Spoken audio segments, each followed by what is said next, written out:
darle un fuerte aplauso. Profesor Aniano, buenos días. Hermanos chicos de este semestre, bienvenido. Buenos días, profe. profesor Luis. Gracias, buenos días, estimados estudiantes de este prestigioso instituto de la carrera de Administración de Empresas. Para mí es un honor, verdaderamente, compartir experiencias y conocimientos con todos ustedes. Vamos a dar inicio a un taller, ¿no?, en el cual todos vamos a trabajar en escenarios creativos, cual apasionados alfareros, para modelar y dar forma a nuestros sueños de emprendimiento. Lo que se requiere es tener pasión por lo que queremos hacer. Ese es el insumo principal que va a darnos todas las fortalezas necesarias para emprender este camino, ¿no?, por la ruta ágil que hemos diseñado. Entonces, en ese sentido, quisiera que verdaderamente todos ustedes se sientan comprometidos a apoyar verdaderamente en el trabajo en forma activa en este taller. Quisiera escuchar de ustedes que verdaderamente están decididos con un sí, por favor. Sí. Ok, Sí. Gracias. Sí. Bien, entonces permítame, como tenemos el tiempo bastante limitado, nos hemos pasado, permítame de una vez hacer las presentaciones y a través de esas presentaciones vamos a tratar de ir dando las pautas de esta metodología, toda vez de que ustedes ya también lo han aplicado según me comenta el profesor Luis, ¿no? Entonces, de todas maneras vamos a hacer un breve resumen para ubicarnos, digamos, en lo que vamos a tratar, ¿correcto? Entonces, primero vamos a ver el proceso, ¿no?, de la metodología Lean, ¿correcto? Para que de esa manera veamos lo que vamos a desarrollar en este taller. La metodología Lean consta de dos etapas, ¿no? La primera etapa lo llamamos en modo startup, que básicamente consiste en iniciar con un plan A, ¿no? Un plan A, y de ahí iterar hasta llegar a un plan que funciona, o sea, un plan que ya tiene ventas, digamos. Ese es el objetivo en esta etapa en modo startup. Esta etapa va a partir de la idea de negocio, documentar el plan, identificar los riesgos, comprender el problema, definir la solución, validar cualitativamente y validar cuantitativamente. En esta etapa trabajamos con el lienzo Lean Canvas, ¿no?, que ya ustedes me imagino lo han llevado con el profesor Luis y que permite básicamente, digamos, crear rápidamente el modelo de negocio. El Lean Canvas está compuesto de hipótesis que se elabora básicamente en mediodía o un día con el conocimiento previo de una investigación que se haya realizado, ¿no? Y de esa manera al siguiente día uno tiene que salir e interactuar directamente con los potenciales clientes, ¿no?, para que de esa manera podamos ir validando las hipótesis que hemos colocado en el Lean Canvas, y eso se hace a través de la metodología Running Lean, ¿no?, de Ashmauria. En estas etapas que se van a ir logrando progresivamente, es muy importante lograr, ¿no?, hasta cuando estamos definiendo la solución, en la manera que vamos interactuando con los clientes, debemos llegar al ajuste problema-solución. Eso quiere decir de que al problema detectado debemos haber creado una solución que realmente satisface al cliente, es decir, el cliente lo percibe con valor, y de esa manera, lógicamente, entendemos de que ya hemos logrado ese ajuste, que nuestro problema realmente está resolviendo, perdón, que nuestra solución está resolviendo un problema, ¿correcto? La otra fase que se lleva acá es el ajuste producto-mercado. Esa es la prueba de fuego del emprendedor. O sea, de esta manera vemos si nuestro producto realmente es aceptado mayoritariamente por el mercado, ¿no?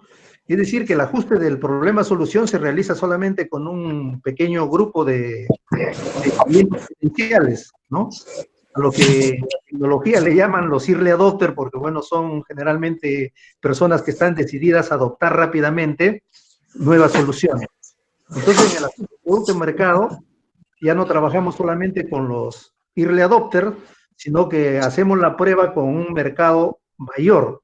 Y de esa manera, entonces, validamos si el producto tiene una aceptación mayoritaria, ¿correcto? Y de esa manera logramos el ajuste producto-mercado y por lo tanto ya tenemos un plan que vende, porque esa es la prueba de fuego. Ahora, esta metodología, lógicamente, es la que, como decía su profesor Luis, es la ganadora de los concursos Superatec. Son metodologías que existen y que he tratado de sistematizar. Sin embargo, ¿no?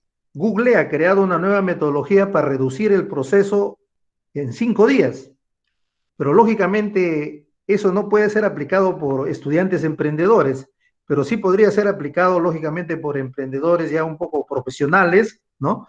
Y de esa manera se ahorraría el tiempo en la validación de la idea de negocio a 5 días. Esa metodología se llama Design Sprint, ¿no?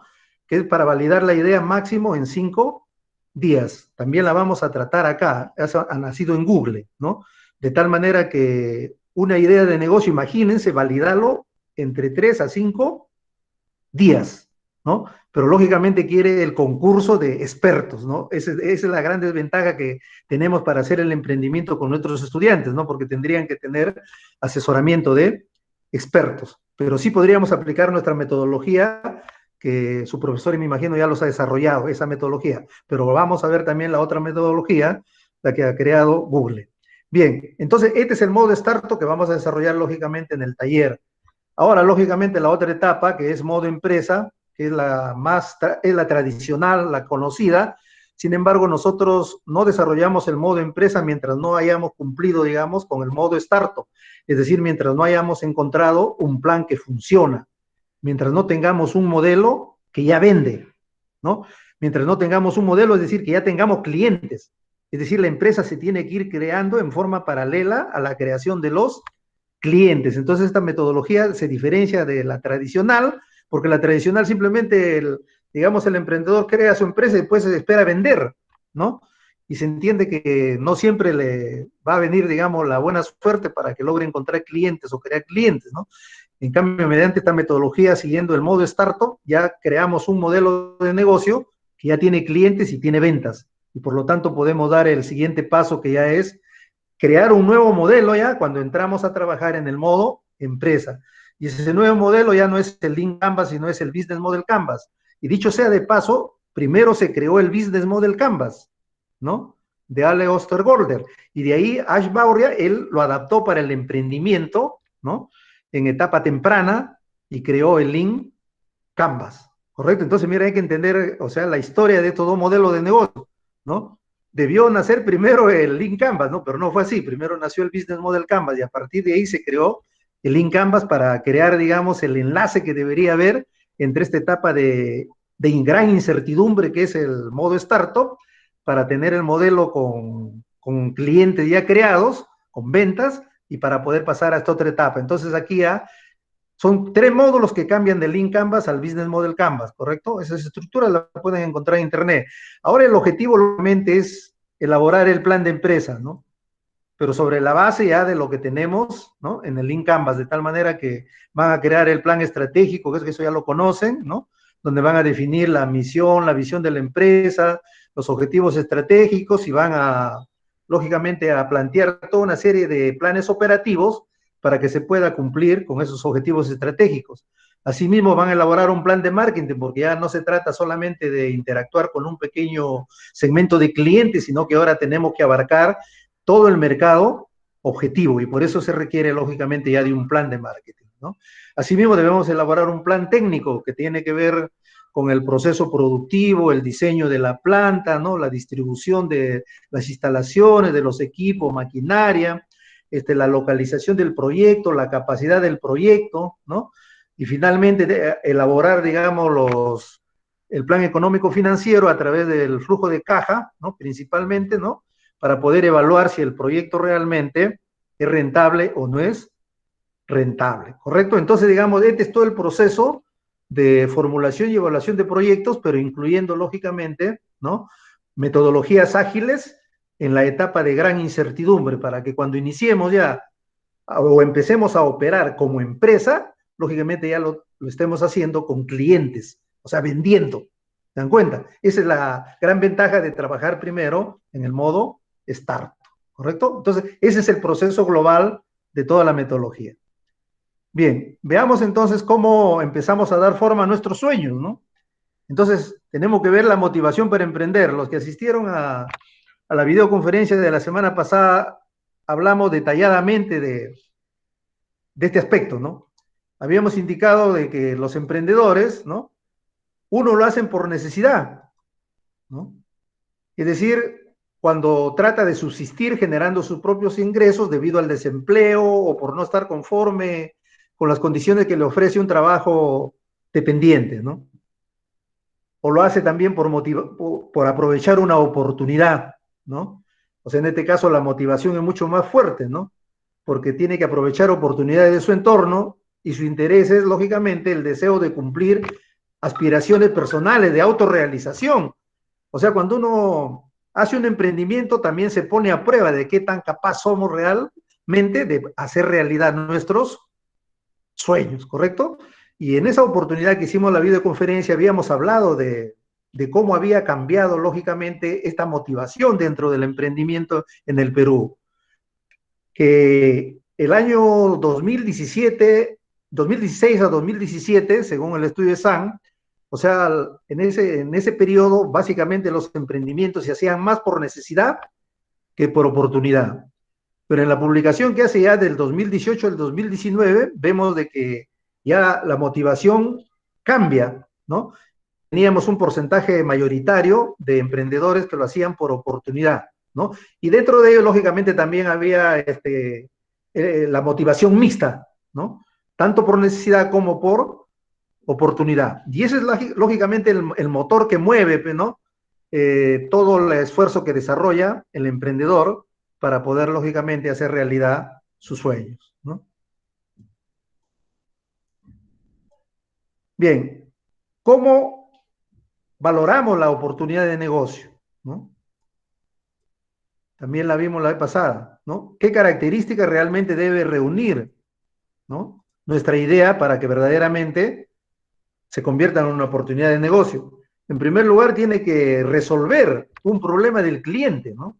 O sea, la solución o la idea que nosotros estamos presentando para hacer un negocio necesariamente tiene que estar relacionada, ¿no? Con un determinado problema al cual nosotros queremos darle solución.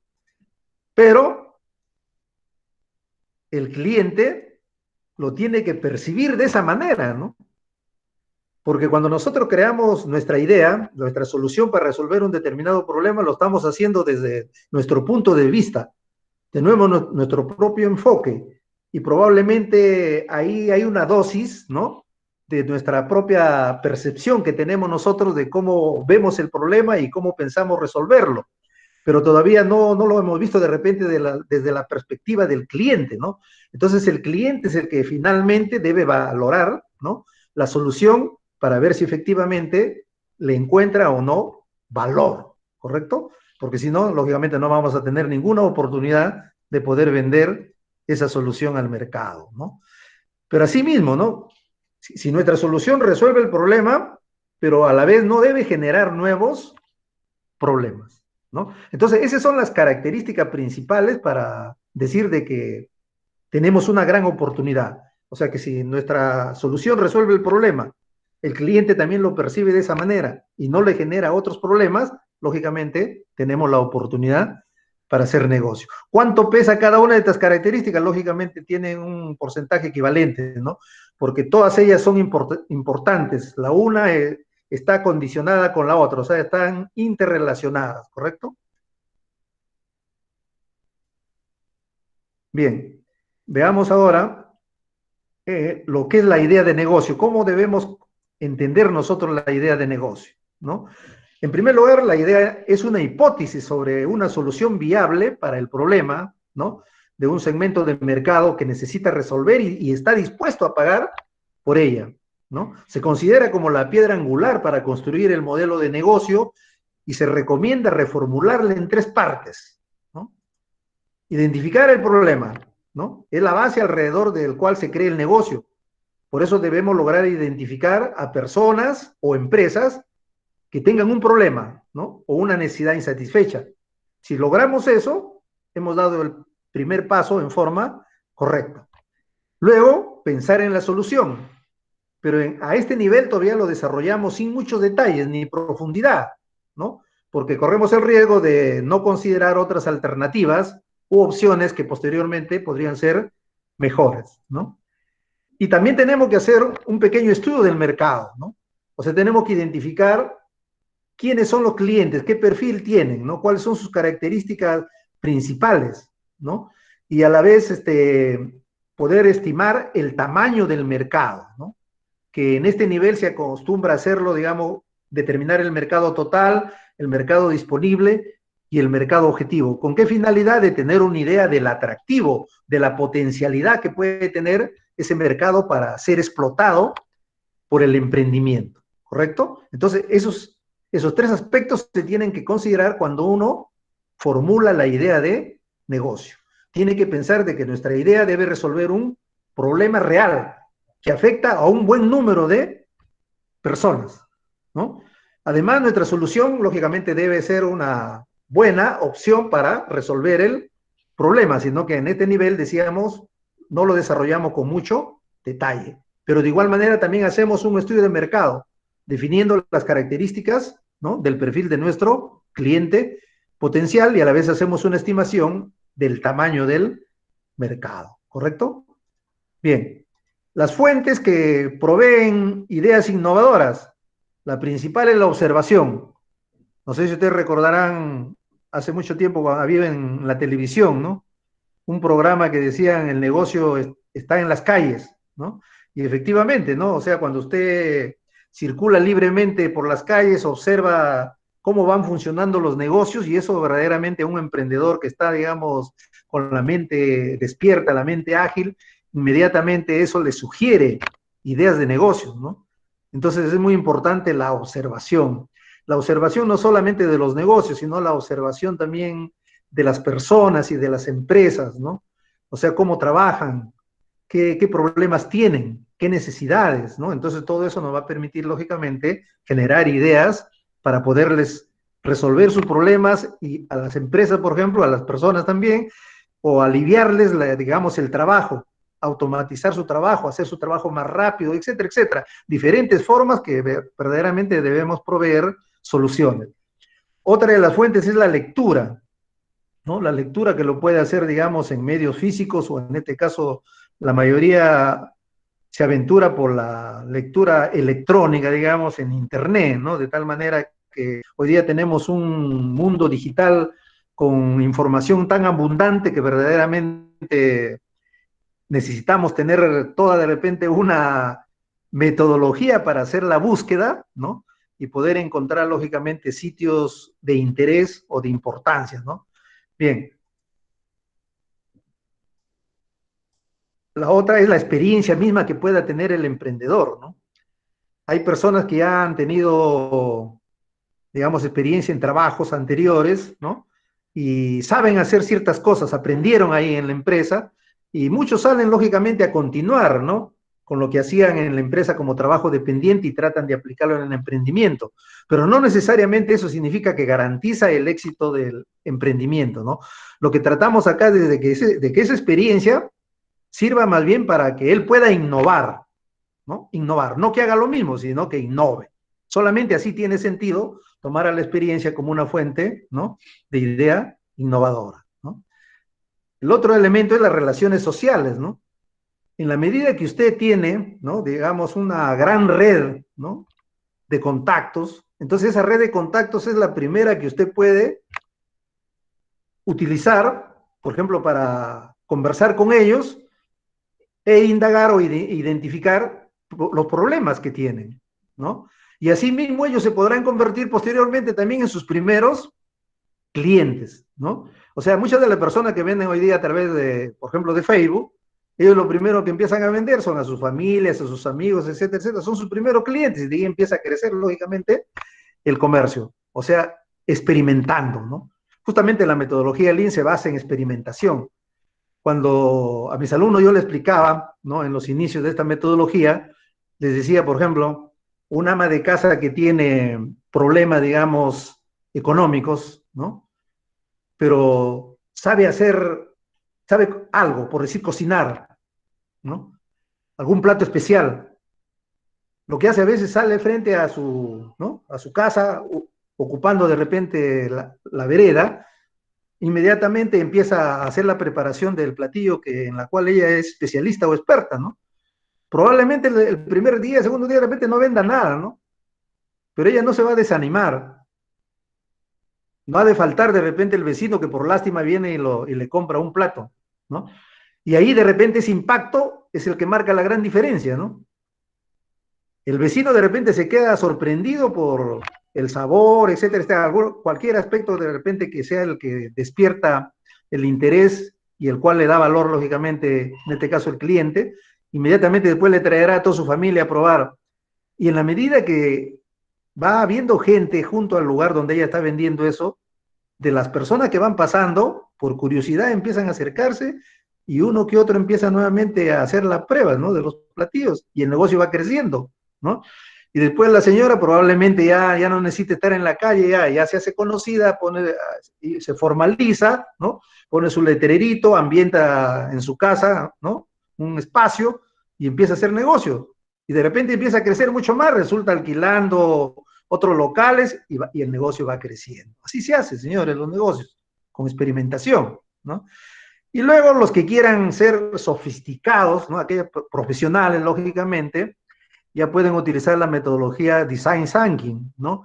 Esta metodología es poderosa, ¿no? Está demostrada, nació lógicamente en los talleres de diseño, ¿no? De ahí el nombre de design, de diseño, ¿no? Pero lógicamente después se adaptó justamente para los negocios, para crear negocios, ¿no? Entonces es una metodología también ágil. Y esa es la metodología que se ha basado Google, ¿no? Google se ha basado en Design Thinking, la ha reducido nada más el tiempo, ¿no? Le ha reducido el tiempo. Bien, entonces, de todos, digamos, estas fuentes, llegamos a identificar problemas que no están atendidos, ¿no?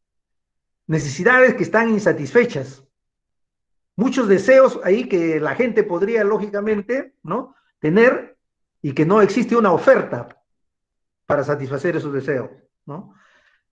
Hay grandes cambios en la sociedad y de repente no hay productos, no hay servicios que estén apuntando lógicamente, ¿no? A aprovechar esos cambios en la sociedad. Entonces, ese va a ser el resumen, digamos, de todas estas fuentes que nosotros podíamos explorar para poder generar ideas innovadoras, ¿no? Y Design Thinking, lógicamente, lleva a este proceso, ¿no? Empatizar, ¿no? Que debemos ponernos en el lugar del cliente, en los zapatos del cliente, para poder entender lógicamente toda su problemática, ¿no? Y de esa manera nosotros podamos definir, ¿no? El problema en concreto y de ahí tener, digamos, el proceso de ideación, ¿no? De la solución. O sea, ¿qué solución le damos al problema que hemos definido para el cliente? Entonces, en función a eso, creamos el prototipo, ¿no? El prototipo para poderlo después testar, es decir, validar, poner en contacto con el cliente para que él lo experimente, ¿no? Si se trata, por ejemplo, de un producto, lo tenemos que llevar el producto para que él lo toque, lo saboree según las características que tenga el producto, y él es el que nos va a dar, lógicamente, la validación, ¿no? ¿Aprueba o desaprueba? En todo caso, él de repente identificará puntos fuertes que tiene el prototipo, pero así también puntos débiles o deficiencias, y de repente algo que debería tener y no lo tiene. Entonces, esa información que uno recaba, lógicamente, del proceso de testeo, es el que nos permite mejorar el prototipo y convertirlo después de algunas rondas en el producto comercial, que es lo que usted ya verdaderamente va a lanzar al mercado, ¿correcto? Bien, vamos a ver un ejemplo de idea de negocio para que ustedes se den cuenta rápidamente, ¿no? Cómo es que debe trabajar un emprendedor Lean. Los problemas, por ejemplo, que impiden que las MIPYME tengan éxito. La vez pasada habíamos hablado de esta categoría empresarial, ¿no? Que el Estado peruano, a través del Ministerio de Producción, creó, ¿no? Para agrupar a las microempresas, a las pequeñas empresas, y a las medianas empresas y creó lógicamente toda una ley, ¿no? Entonces, la vez pasada enfocamos toda la problemática que tenían estas empresas y habíamos hablado de la gran importancia que tenía sobre todo las microempresas, ¿no? Que representaban más del 90% de toda la cantidad de empresas que habían en el tejido empresarial peruano y a la vez ocupaban más del 60% de la población económicamente activa, ¿no? Pero sin embargo, ¿no? Dentro de esta gran cantidad que tenemos de empresarios, ¿no? O dueños de estas microempresas, pues, se han hecho estudios y se han identificado toda una diversidad de problemas, ¿no? Porque así como hay, digamos, una generación bastante, digamos, numerosa, ¿no? En creación o nacimiento de microempresas, también hay un índice alto de mortandad de estos emprendimientos justamente en etapa temprana, ¿no? Que no pasan el valle de la muerte, ahí nomás se quedan, ¿no? Entonces, dentro de esos estudios señalan algunos problemas, ¿no?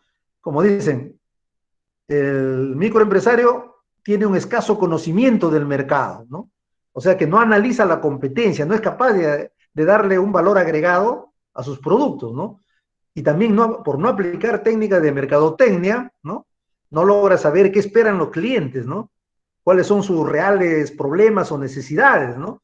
Y tampoco está en la capacidad entonces de poder explorar nuevos mercados y por lo tanto tampoco de aumentar sus ventas, ¿no? La producción también que hacen los microempresarios no está planificada, ¿no? Es decir, no tienen un sistema para medir y controlar la calidad, por lo que los productos no son estandarizados, ¿no? Y difieren unos de otros, ¿no? Porque no utilizan tampoco una buena tecnología, de repente tienen tecnología artesanal, etcétera, etcétera, ¿no? Y falta, lógicamente, capacidad también para poderlo atender, por ejemplo, pedidos grandes o pedidos especiales que le hacen algunos clientes, ¿no? Mala organización interna, ¿no? Que se evidencia básicamente en una escasa supervisión de los estándares de desempeño, ¿no? Lo cual provoca que los procedimientos se desarrollen en forma ineficiente, ¿no? Así como también se desarrolla, ¿no? Todo un servicio de mala atención al cliente, ¿no? Todo producto de no tenerlo organizado internamente en forma adecuada a la empresa, ¿no? Deficiente distribución del trabajo, ¿no? O sea, las funciones de los que trabajan en la microempresa generalmente no están bien definidas, ¿no? Y eso genera un deficiente nivel de la productividad y altos costos de operación, ¿no? Otro problema que también indican los estudios, contabilidad deficiente, ¿no? La mayoría casi no lleva contabilidad, ¿no? Entonces existen, por eso dice, existen registros contables escasos, costos mal determinados, ¿no? Hay mal sistema de costeo, listas de precios que a veces no cubren los costos totales, ¿no? Porque ellos asignan sus precios así pensando lógicamente en la competencia, pero no han analizado el proceso interno que tienen, como no, y como no tienen el costo real del producto, lógicamente tienen que poner un precio para que puedan competir. Y a veces no se dan cuenta de que con ese precio realmente ni siquiera están cubriendo sus costos, ¿no? Y de esa manera, lógicamente, van a incurrir en pérdidas y rápidamente el negocio tiene que verse obligado a cerrar, ¿no? Tampoco tienen estados financieros reales, pues no pueden contar con información oportuna para tomar decisiones, ¿no? También hacen una mala planificación de las compras, lo cual conduce a un exceso de inventarios, ¿no? Y eso, lógicamente, en costos adicionales de almacenaje, ¿no? Y un aspecto muy importante que también lo detallamos la vez pasada en la videoconferencia es que hay una falta de innovación tecnológica, ¿no? O sea, no cuentan con una buena capacidad de adaptación, lo que provoca que no puedan desarrollar todo su potencial. O sea, se pueden reinventar, ¿no? O sea, como tienen una capacidad flexible, rápidamente pueden cambiar, ¿no? Por ejemplo, los microempresarios tenemos en campaña de escolaridad, están vendiendo todo lo relacionado, lógicamente, para esa campaña, ¿no? Inmediatamente viene otro tipo de campaña, rápidamente cambian de mercadería, por decirlo, sobre todo los que tienen, digamos, negocios en el comercio. Y como habíamos visto también la vez pasada, justamente los microempresarios estaban más ubicados en el comercio y los servicios, ¿no? Porque si van a la producción, en la producción sí, como ya tienen una distribución determinada para producir algo, es más difícil, lógicamente, hacer este tipo de estrategias de cambiar de giro, ¿no? Y el acceso al financiamiento es otro de los grandes problemas que también se señalan, ¿no? O sea, pocas instituciones otorgan líneas de crédito a los clientes, ¿no? Y generalmente a veces exigen garantías o prendas hipotecarias, ¿no? Que ponen en riesgo la operación misma de la empresa que está sujeta a crédito, ¿correcto? Bien, entonces, si tenemos toda esa problemática, imagínense, ¿no?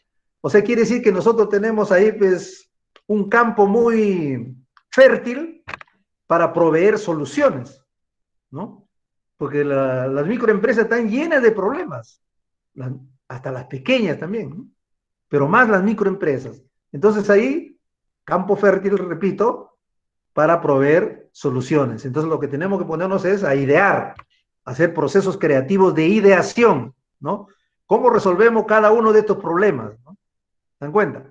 O le damos una solución integral, porque de repente el microempresario también hay que entender de que tiene niveles de ventas, ¿no? Entonces las soluciones que se van a proveer no necesariamente van a ser para todos, tienen que ser aquellos que tengan un nivel de ventas superior a 50 o 100 UIT, por decir, ¿no? No podemos abarcar esos miles de negocios que hay, pero que venden poco. No estarían en la capacidad de poder, lógicamente, ¿no? Comprar las soluciones que nosotros podamos proveerles, ¿no? Bien, entonces, una de las soluciones podría ser un asesoramiento y capacitación, ¿no? O sea, los nuevos emprendedores, está demostrado que son capaces en la generación de ideas, ¿no? Pero generalmente no tienen las habilidades gerenciales que se requiere para una conducción exitosa del negocio, ¿no? Entonces, una posible solución, usted como estudiante, por ejemplo, de administración, ¿no? Sería asesorar y capacitar, ¿no? Pero lo pueden hacer, lógicamente, a través de la tecnología, ¿no? A través de un aplicativo, por ejemplo, para celular, ¿no? De un aplicativo para celular donde prácticamente el microempresario rápidamente pueda entrar al aplicativo y encontrar asesoramiento o capacitación para poder resolver esos problemas puntuales que hemos señalado y otros, lógicamente, que de repente se nos ha escapado, pero que en el momento de entrar en contacto con el aplicativo, inmediatamente, lógicamente, va a recibir, ¿no? El asesoramiento o capacitación que se requiere, ¿no? Entonces, ¿cómo dimensionamos el mercado, por ejemplo, si queremos dar una solución, ¿no? Para este segmento empresarial? Acá, por ejemplo, el mercado total. ¿Cuál es el mercado total? ¿No? Si quiero hacer negocios con la microempresa, lógicamente tiene que ser el total de microempresas que existen, ¿no? Entonces, hay un estudio de Produce, ¿no? Del Ministerio de Producción, y en función a eso yo le he proyectado, o sea, la cantidad que aparece acá, 2.053.242 microempresas, es lo que debería haber este año, 2020, si que se seguía la tendencia de estadística del 2014 al 2017, que es el libro que, Mi PYME en cifras, que tiene el Ministerio de Producción, ¿no? Entonces, ese equivale lógicamente a la misma cantidad de microempresarios, pues, ¿no? O sea, en el 2020 existe aproximadamente 2.053.242 microempresarios, ¿no? Y también suponemos de que todos ellos poseen un equipo celular, porque hoy día se entiende que casi el 7% de las personas ya tiene un equipo celular, ¿no? Pero lógicamente no todos van a tener un equipo de alta gama de repente para poder usar el aplicativo, y eso lo vamos a ir viendo en la manera como vamos a ir filtrando, ¿no? O dimensionando el mercado, ¿no? Entonces el mercado total hay que considerar que es el universo total, ¿no? De los clientes con problemas que pueden ser solucionados con la oferta del proyecto. Dimensionar este mercado nos va a proporcionar ya un indicador del tamaño de la oportunidad del negocio, ¿correcto? Bien, ya tenemos nuestro mercado total, ahora tenemos que definir el otro mercado, el mercado disponible, ¿no? Para nuestro caso, para este ejemplo, representa 92.191 microempresarios, porque hemos escogido el segmento de aquellos que venden entre 50 y 150 UIT, su venta anual. ¿Correcto? Miren cómo se ha disminuido, ¿no? De los más de 2 millones, ahora ya estamos solamente con 92.191. Por eso no nos debemos ilusionar, ¿no? O sea, con métricas vanidosas, como se llama, ¿no? Si utilizamos métricas vanidosas, lógicamente a veces nos ilusionamos de que tenemos el negocio de toda la vida, y no es así, ¿no? Por eso es necesario entrar, digamos, en estos aspectos técnicos para nosotros verdaderamente tener, digamos, un piso razonable sobre el cual vamos a desarrollar el negocio, ¿no? Entonces el mercado disponible es una parte del mercado total, ¿no? Que el emprendimiento es capaz de atender a través del canal que elija, ¿no? Por eso que nosotros estamos segmentando acá, considerando este filtro, ¿no? Muy bien, existen más de 2 millones de microempresarios, pero yo, de esos 2 millones, he visto ahí las estadísticas, ¿no? He procesado lo que tiene el Ministerio de Producción. Lógicamente, esto se trata de empresas formales, ¿no? Empresas formales, no estamos considerando la informalidad, que también hay otro gran número, ¿no? Pero de empresas que están formalmente constituidas, aquellas que tenían ventas entonces entre 50 y 150 OIT, representan nuestro mercado disponible. Y ya vemos cómo se ha reducido drásticamente, ¿no? De 2 millones a 92.000. Y finalmente hacemos la última estimación, ¿no? Del mercado objetivo. Para este mercado objetivo, lógicamente, ya pensamos nosotros, ¿no? Que no vamos a ser los únicos que vamos a dar esas soluciones, existe competencia, ¿no? Y otros elementos o características que debemos tomar, ¿no? Entonces, en este caso, por ejemplo, hemos reducido de los 92.191 a 32.267. ¿Por qué? Porque estamos considerando, ¿no?, de que el 50% de los microempresarios tienen, digamos, equipo de alta gama para poder hacer uso, lógicamente, del aplicativo a través del cual se piensa dar este proceso de asesoramiento o capacitación, ¿no? Y además, de ese 50%, nosotros estamos pensando solamente captar el 70%, ¿no? El 70%, ¿correcto? Entonces el mercado objetivo es el segmento del mercado, es parte del mercado disponible, ¿no? Que el proyecto puede conseguir en el corto y mediano plazo. Esto es muy importante porque ahí están los primeros clientes que vamos a poder captar, ¿correcto? Entonces, de esa manera, vean a través de este ejemplo cómo podemos dimensionar el mercado con datos así de segunda que tenemos, ¿no? Sin hacer grandes estudios de mercado. Hay que aprovechar la información que ya existe, pero hay que procesarla, ¿no? Y de esa manera ya tenemos una idea entonces de la oportunidad del negocio, del tamaño, de su potencial, ¿no? Si de aquí avanzamos, por ejemplo, ya si tuviéramos más datos, podríamos determinar de repente y cuánto va a costar, ¿no?, que el microempresario baje el aplicativo. Entonces lo multiplicaríamos, ya nos daría el total de ingresos, ¿no?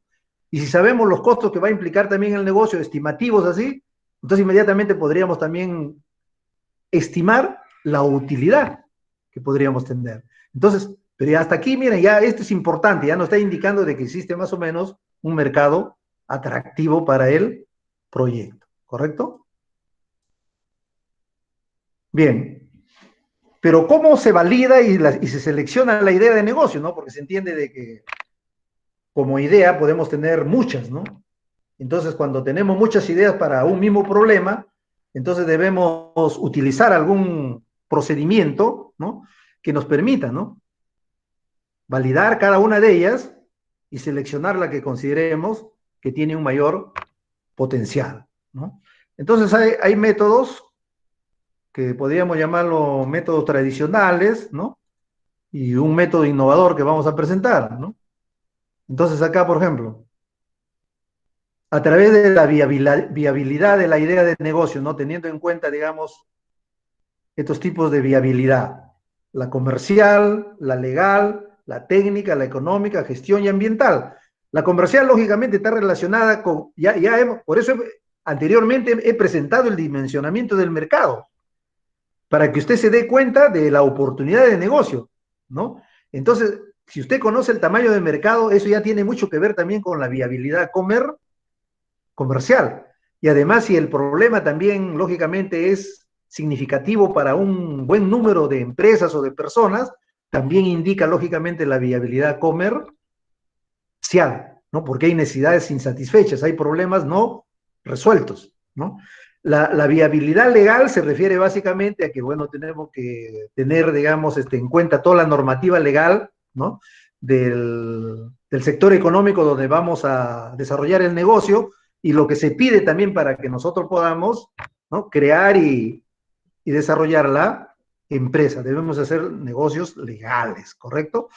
La viabilidad técnica se refiere básicamente a si disponemos, ¿no? De la tecnología fundamentalmente para poder asumir todas las demandas que requiere el emprendimiento, ¿no? Si requerimos de ciertos equipos o maquinaria, tenemos que ver la disponibilidad que existe en el medio, la disponibilidad de traerlo de fuera, cuáles son sus costos, etcétera, de los procesos que se van a llevar, ¿no? Tenemos el conocimiento técnico del proceso que se va a ejecutar dentro de la empresa para desarrollar el producto, el servicio, ¿no? Entonces, todos esos aspectos técnicos se tienen que ir validando. En la validación económica ya vamos viendo los ingresos que podríamos tener, ¿no?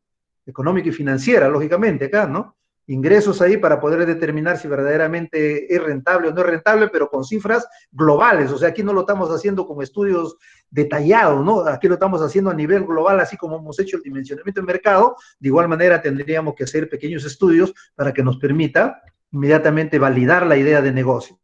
En la viabilidad de gestión, tenemos que evaluarnos nosotros mismos como emprendedores, ¿no? Tenemos las competencias, tenemos las capacidades para poder crear y gestionar nosotros mismos con éxito nuestro negocio, ¿no? Hay que hacernos esa pregunta. ¿Estamos capacitados para eso? ¿No? Si la respuesta es sí, pues entonces es viable. Si es no, pero sí lo podemos resolver, pues nos capacitamos, ¿no? Adquirimos, desarrollamos esas competencias, ¿no? Y la viabilidad ambiental ya tiene que ver, digamos, con la situación amigable de nuestro negocio con el medio ambiente, ¿no? Que si van a haber desechos tenemos que prever, lógicamente, todas las gestiones y hacer las inversiones necesarias para que, lógicamente, no contaminemos el medio ambiente. Pero asimismo también tendríamos que hacer el análisis del ambiente frente al negocio. Puede también ser de que nosotros en la localización que vaya a tener el negocio estemos expuestos, ¿no? A algunas acciones del ambiente que puedan, lógicamente, perjudicar al negocio. Entonces se hace en ambos sentidos, ¿no?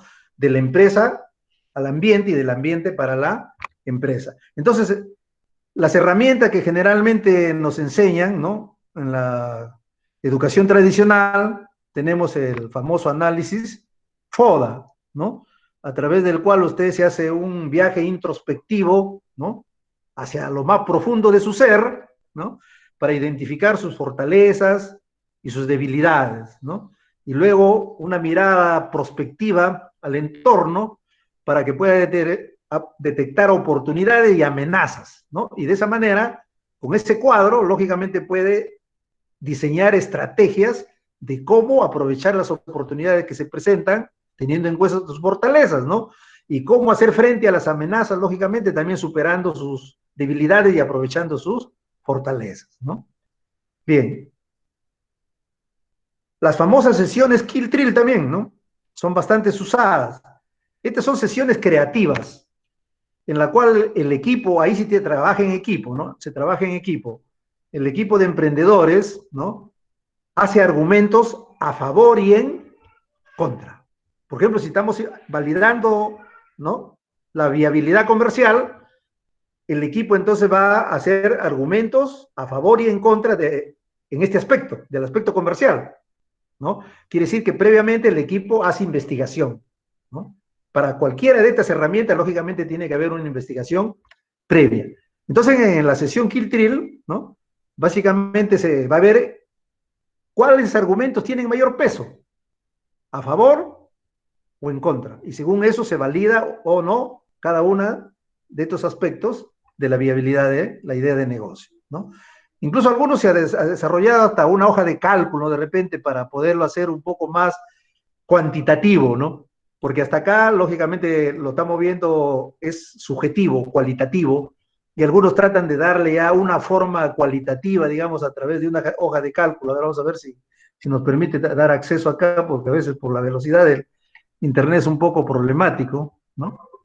Bien, aquí tenemos, ¿no? Por ejemplo, acá tenemos, ¿no?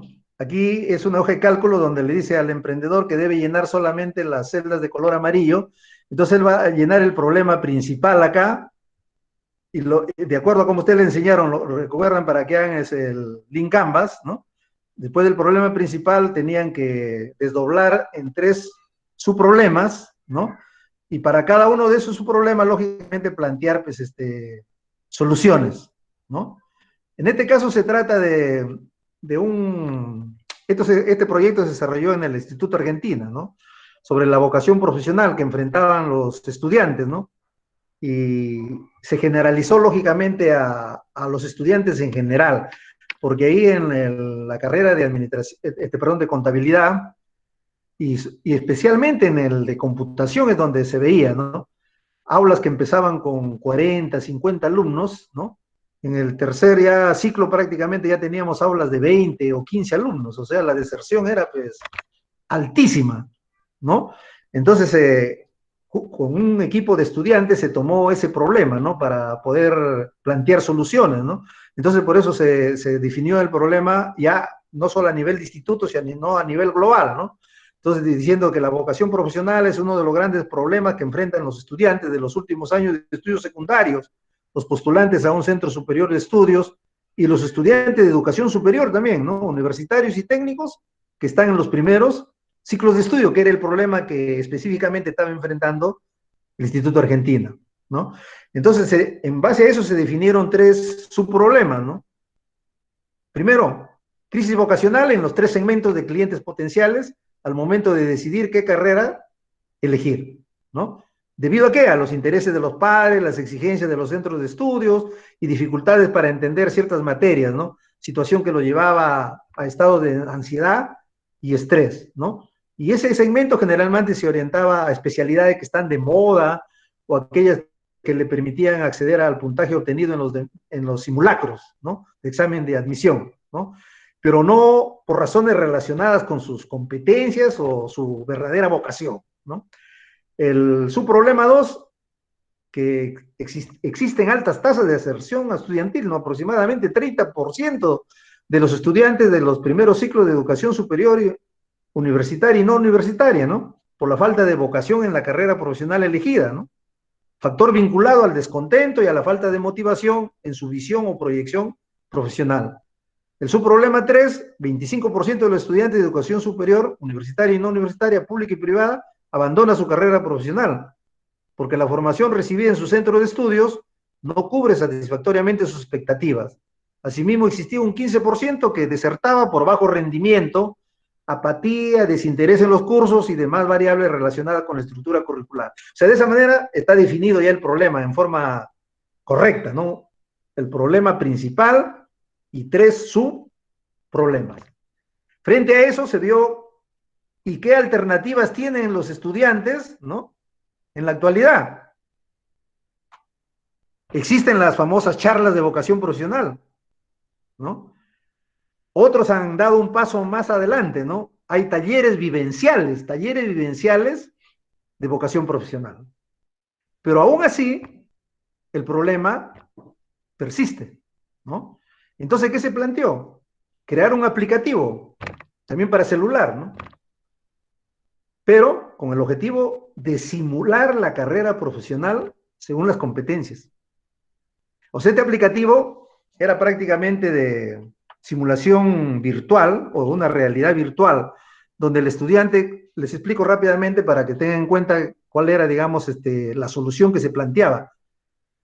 El estudiante se le iba a poner a prueba el aplicativo, bajaba y daba, digamos, contestaba un cuestionario en base al cual se identificaba su inclinación hacia qué carrera, según sus capacidades, ¿no? Detectadas en las respuestas que él daba en el cuestionario, ¿no? Y en función a eso se le hacía una sugerencia de mínimo, por ejemplo, 3 hasta 5 carreras que probablemente, según el cuestionario, el resultado del cuestionario, él podría optar, ¿no? Luego, entonces, él empezaba la simulación de las carreras profesionales. Por decir, ¿no? Suponiendo de que a un alumno le salió de que podía seguir la carrera de medicina. Entonces en el aplicativo buscaba la carrera de medicina, daba un clic, inmediatamente se abría un mundo virtual, ¿no? Y él se veía dentro. Inmediatamente se le ponía vuelta a un menú de opciones donde le ponía actividades básicas y actividades complejas. Él entraba a actividades básicas o operaciones básicas, inmediatamente la máquina le contestaba, el paciente que se le presentaba, inmediatamente él tenía que hacerle lógicamente la consulta, ¿no? Hacer la consulta como un procedimiento básico, ¿no? Él en ese momento está viviendo la experiencia virtual, pero lógicamente simulación de lo real, ¿no? Y de esa manera va viendo si le despierta o no le despierta la pasión por esa carrera, ¿no? Luego puede dar el siguiente paso y entrar a actividades complejas o operaciones complejas. Inmediatamente se le presenta una sala de operaciones donde tiene que operar, ¿no? Y lógicamente en base a la simulación el paciente puede morir si es que él realmente no opta por las estrategias adecuadas o procedimientos y se sorprende por lo que ve, la sangre, etcétera, etcétera, ¿no? Entonces de esa manera tratábamos de despertar, ¿no? La verdadera pasión a través de este proceso de experimentación, ¿correcto? Bien, pero a lo que íbamos, ¿no? Esta hoja de cálculo cumple con evaluar estas tres alternativas: las charlas de vocación profesional, los talleres vivenciales de vocación profesional y la propuesta del proyecto, el aplicativo de simulación virtual, ¿no? Entonces, en base a una escala donde va desde 1 a 5, donde 1 representa la valoración de muy malo, hasta 5 la valoración de muy bueno, se empezaron a valorar, el equipo empieza a valorar todas las viabilidades que hemos visto anteriormente en la diapositiva, la viabilidad comercial, legal, por ejemplo, viabilidad comercial, ¿no? Para charlas de vocación le pusieron puntaje 3, para los talleres vivenciales 4 y para el aplicativo 5, y así, de esa manera, ¿no? O sea, no arbitrariamente, sino que hay que tener un conocimiento y hay que valorar de acuerdo a la calificación. Una vez que se califica, entonces ya los resultados los tenemos en la siguiente hoja, ¿no? Acá está resumido y lógicamente aquí salió sí. ¿Quién ganó? La idea 3. ¿Cuál es la idea 3? El aplicativo, lógicamente, ¿no? El aplicativo, ¿correcto? Entonces, esta es una hoja también práctica, ¿no? Para poder evaluar nuestras ideas de negocio. ¿Que tiene de subjetividad? Lógicamente lo tiene, pero eso se puede disminuir, digamos, en la medida que nosotros hagamos una validación con conocimiento de cada uno de estos factores de viabilidad. O sea, tenemos que tener un conocimiento bastante, digamos, profundo de todos estos aspectos para poder validarlo y de esa manera el puntaje que asignemos esté reflejando la realidad, ¿no? Y no sea un puntaje solamente por haberlo puesto. Tenemos que hacerlo con conocimiento, ¿correcto? Bien. Entonces ahí hemos visto de cómo validamos eso. Regresamos entonces a nuestra diapositiva, ¿correcto? Bien. Entonces acá vamos a presentar la otra metodología, Design Sprint, ¿no? Esta es la metodología para validar ideas de negocio entre 3 a 5 días. Lo vamos a tratar de hacer rápido nada más por el tiempo. Antes de aplicar esta metodología debe haber toda una etapa de planificación, ¿no? ¿Te das cuenta? Toda una etapa de planificación donde debemos resumir cuál es el objetivo, el desafío que vamos a enfrentar. Si se trata de resolver un problema, ¿no? O dar solución a un problema, eso va a ser el desafío, ¿no? Entonces, en función a eso se plantean objetivos y qué es lo que va a entregar el equipo al final de cada día, porque esto se va a realizar en una sesión de 5 días, ¿no? Si se empieza el lunes y se debe terminar un viernes. Entonces, también debe haber la conformación del equipo y crear la agenda, ¿no? Y que todos lleven a cabo una investigación previa, ¿no? De tal manera que cuando ya se empiece a reunir el lunes, ya todos tengan lógicamente un conocimiento bastante profundo de lo que se trata, ¿no? Si no, no va a dar ningún resultado, ¿no? Entonces, la planificación hasta lleva, miren, a crear un espacio que sea inclusivo para la creatividad, tener listo todos los recursos, ¿no? Libreta de notas, marcadores, todos los útiles de oficina que se requieran, ¿no? Elegir un rompehielos, dice también, ¿no? O sea, tenemos que tener una estrategia para crear un clima de confianza, de familiaridad, para que pueda, lógicamente, darse rienda suelta al pensamiento creativo, ¿no? O sea, hay que establecer incluso reglas de comportamiento. Nadie debe usar, por ejemplo, ¿no?, celulares, etcétera, etcétera. Todo eso es parte de la planificación, ¿no? Y acá empezamos, digamos, con el proceso. La primera fase es comprender. ¿Qué debemos comprender? Charla relámpago. Se entiende que todos son expertos, todos ya tienen conocimiento del tema. Charla relámpago máximo entre de 10 a 15 minutos, ¿no? Debemos comprender el problema y plantear soluciones respondiendo a preguntas, ¿cómo podríamos, no? ¿Cómo podríamos resolver esto? ¿Cómo podríamos afrontar este desafío, etcétera, etcétera, ¿no? Porque esta técnica no solamente se utiliza para crear productos, se utiliza para distintas situaciones, ¿no? Pero básicamente tenemos que tener un desafío, por eso el desafío se llama en sentido general. En este caso, para el emprendimiento, el desafío sería resolver un problema de los clientes potenciales, ¿no? La segunda fase de definir, hay que definir el contexto específico y los resultados que esperamos de las posibles soluciones que estamos planteando, ¿no?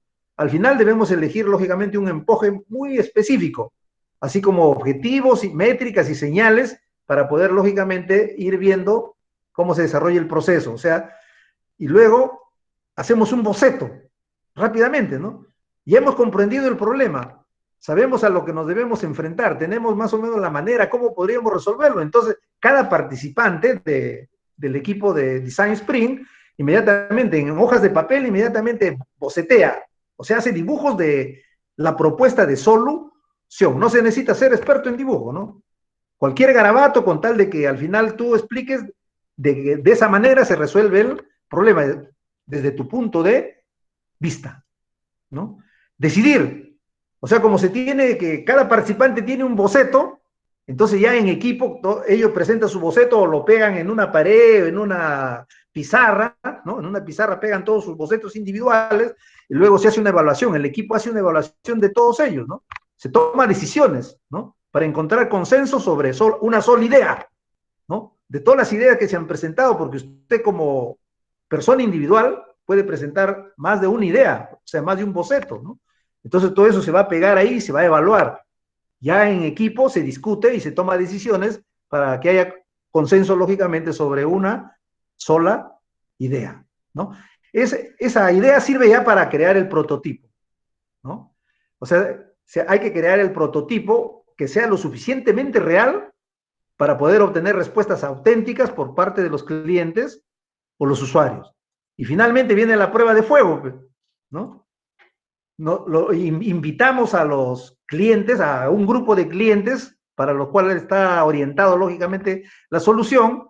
Lo hacemos que ellos prueben el prototipo y de las opiniones que ellos den, lógicamente, vamos a tomar decisiones, ¿no?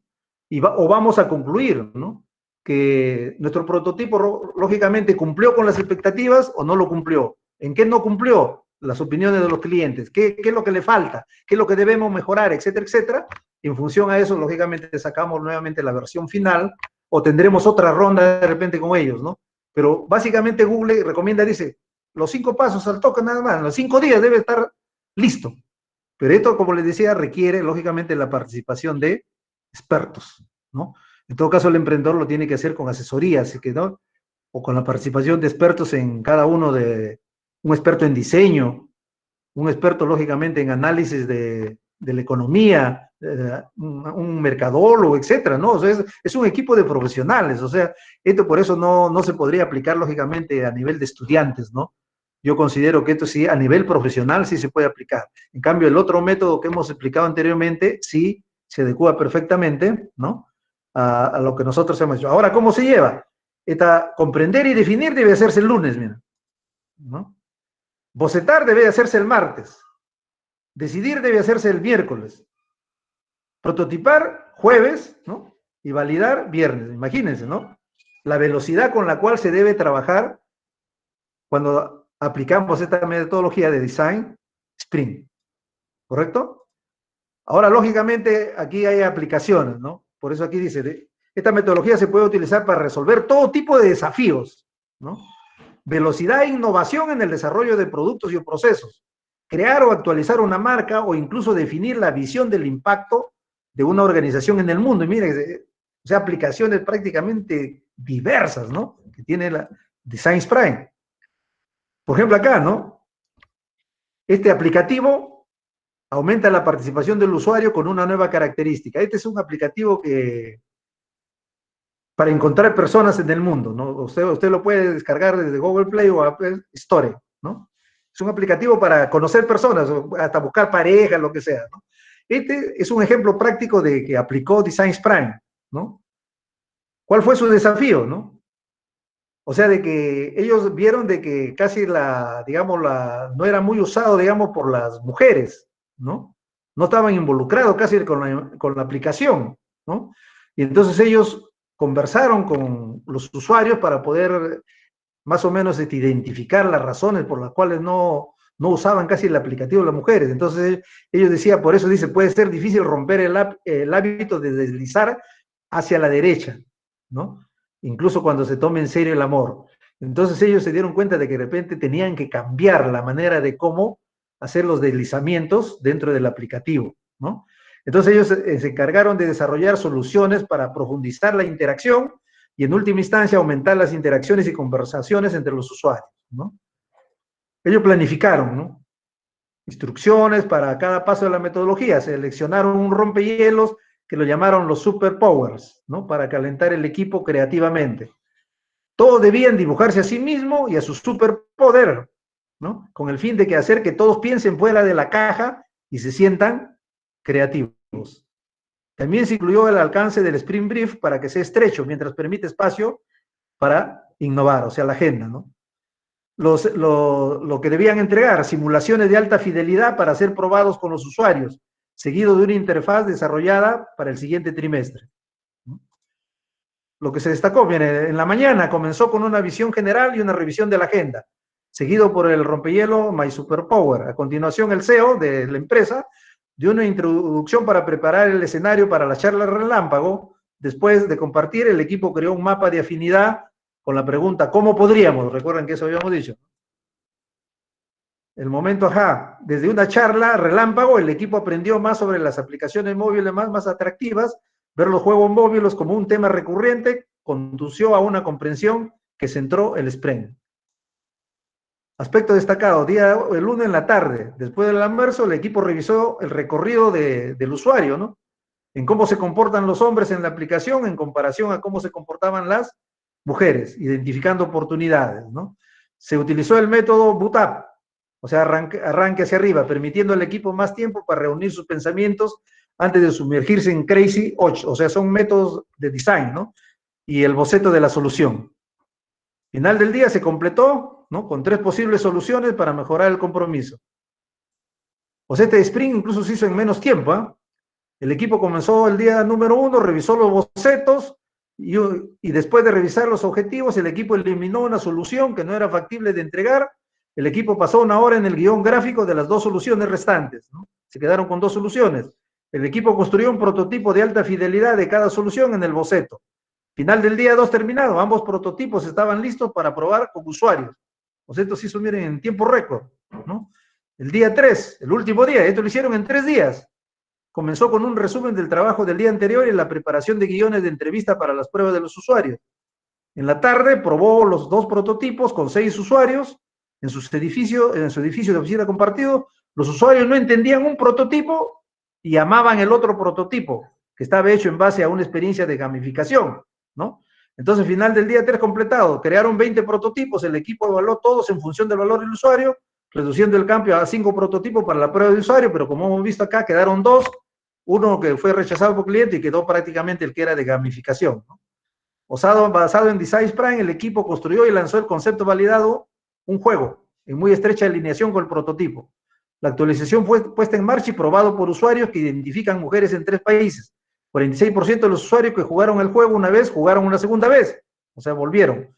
En general, el compromiso con las mujeres aumentó 27%.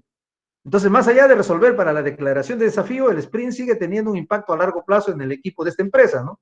Después de saber la rapidez con la que pueden desarrollar, probar y validar nuevas características, las pruebas de usuario se convirtieron en una práctica regular para las nuevas versiones, ¿correcto?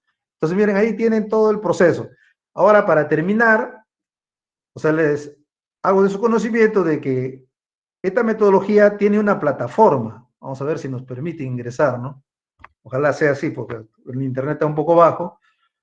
Hay una plataforma donde todos estos conocimientos están ahí en forma interactiva para que los estudiantes puedan, lógicamente, guiarse en sus procesos de emprendimiento, ¿no? Entonces, de repente su profesor, Luis Ramírez, les ha dado el enlace o puede darles el enlace para que ustedes puedan visitar esta página y puedan prácticamente navegar por ella, entrando primero, lógicamente, a modo startup, ¿no? En modo startup.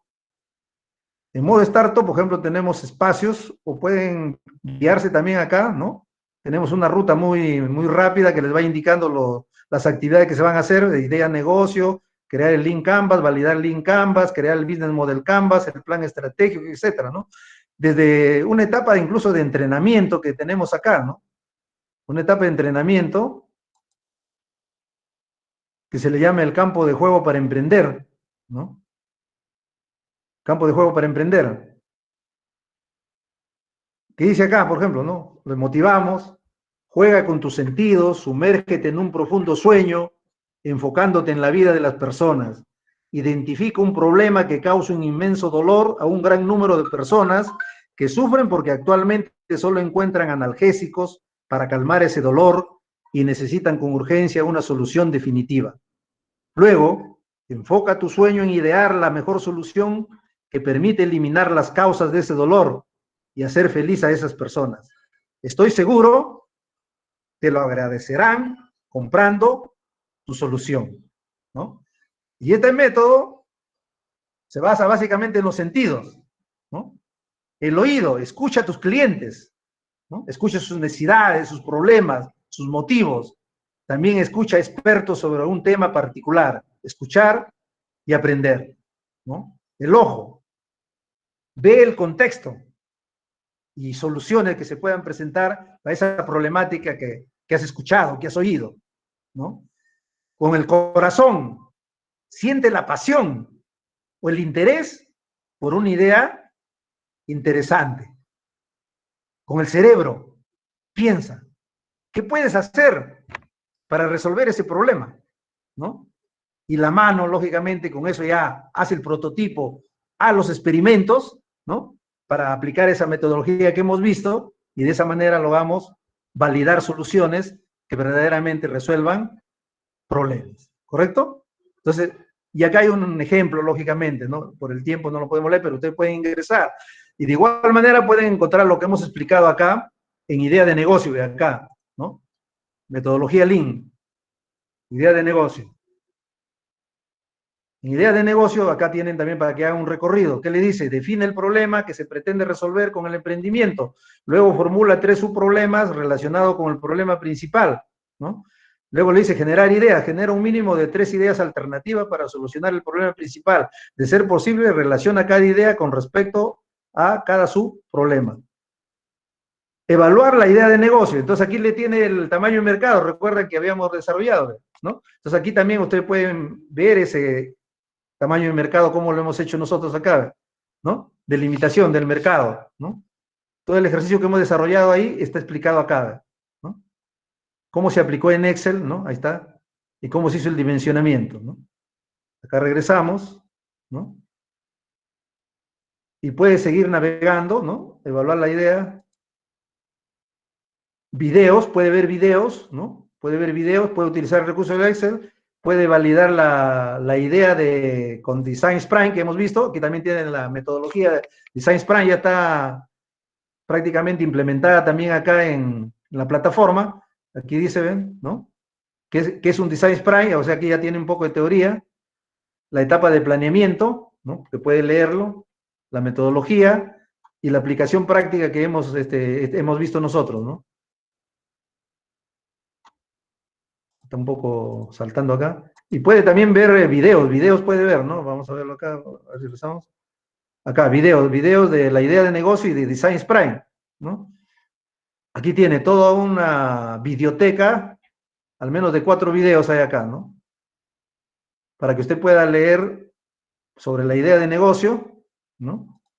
Le tiene que dar clic acá. ¿Correcto? Puede avanzar a otro video acá. Esta es la experiencia de que hemos explicado del aplicativo que era para encontrar personas, ¿no? De los hombres y mujeres. Este es el video. Pero no se ve, profesor. Tiene una explicación bastante sencilla de lo que consiste el método Sprint para resolver problemas.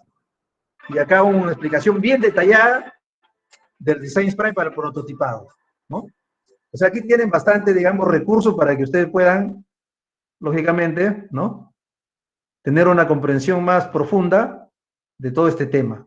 ¿Correcto? Hasta ahí hemos llegado. Entonces, como es un taller, ¿no? Como es un taller, entonces, lógicamente, quisiera que para la próxima, ustedes, en forma individual o en equipo, ¿no?, identifiquen un problema, ¿no?, un problema real, ¿no?, que consideran está afectando a un buen número de empresas o de personas, lógicamente, ¿no? Y luego generar soluciones y validarlas, ¿no? Validarlas. Y para eso, lógicamente, ven el video de que el profesor lo está grabando, o en todo caso que les dé el enlace también de la página web, ¿no?, para que puedan entrar y puedan acceder a todos los recursos y de esa manera puedan cumplir con este primer trabajo. Porque yo lo considero que debemos hacerlo como taller para que dé los resultados, ¿no? O sea, teoría y práctica a la vez, y de esa manera en la siguiente estamos evaluando, lógicamente, el trabajo que ustedes están trayendo e iniciamos nuevamente la otra etapa, ¿no?, de la metodología Lean, ¿correcto? ¿Aceptamos el desafío o no aceptamos el desafío? Quisiera escuchar de parte de ustedes, ¿ah? Correcto, profesor. Muy bien. A ver, pero quisiera escucharlo de todo, por favor. A lo demás estamos. Ok, María, a ver, ¿quién más? Wilfredo. Profesora Aniano, yo tenía una consulta. A ver, dime, Carla, sí. Quisiera saber si es que la metodología, el Business Model Canvas, siempre va a depender de la primera metodología que dijo que era de Lean Canvas. ¿Siempre va a depender del otro o en algún momento Ya, va a tener que...? voy a dar la respuesta. ¿Cuándo depende de modo startup? Cuando se trata de un nuevo emprendimiento. Solo en ese caso. Pero si ya estás con tu empresa operando normal, ¿no? O sea, se entiende que el Business Model Canvas es el que te da la dirección de cómo vas a desarrollar el negocio. Pero si estando incluso como empresa operando, vas a implementar, digamos, un nuevo producto, vas a crear un nuevo producto, entonces lógicamente de ahí tienes que partir nuevamente con el Lean Canvas, ¿no? Claro. Correcto, o sea, solamente depende cuando haces un nuevo emprendimiento. Emprendimiento, claro. Sí, ok. Listo, profesor, gracias. Ok. Bien, ¿alguna otra pregunta? Si hubiera.